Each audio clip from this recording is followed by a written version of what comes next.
So I'll just remind you all. On November 5th, both domestic and international students rallied to deliver petitions to our local MPP with over 645 signatures that were demanding a tuition decrease. And I'll point out that I don't have an exact number, but the large majority of those were from our students. So you can imagine that through the time between September, when we came back here, and November 5th, we had gathered a huge percentage of our student body's signatures on those petitions.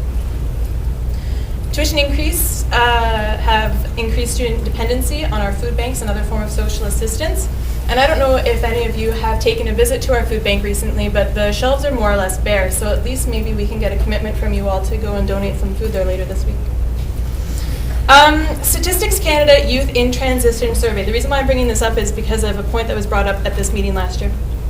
Statistics Canada's Youth in Transition Survey tallied the reasons cited by high school graduates who did not participate in post-secondary education. By an overwhelming margin, the most frequently reported barrier to university and college for these students was financial reasons.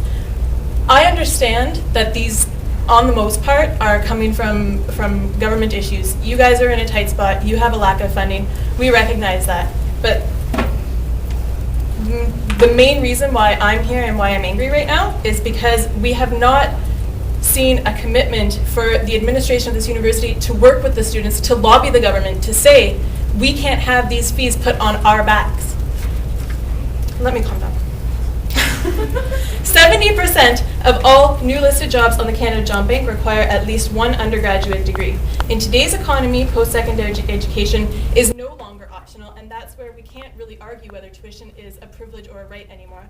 Like, it's absolutely a right if it's going to limit our opportunities in life. So universities and colleges need and deserve more money, but that money must come from the government and not off the backs of students. In this way, everyone has a fair chance in a knowledge-based economy. The administration is knocking on the wrong door for their finances. I'd like to address the student access guarantee. That's all fine and dandy, but it's great that the government is willing to, I don't want to dismiss the fact that they've been developing some new grants for us.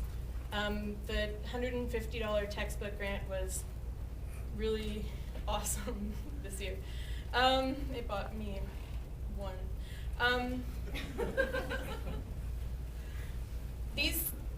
When they increase the amount of money that they're willing to loan students, what that does is put me in a greater amount of debt when I graduate.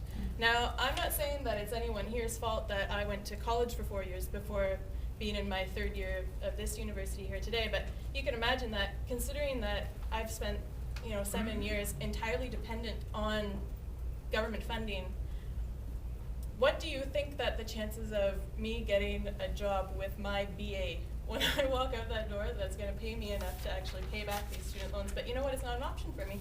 You've just got to do it.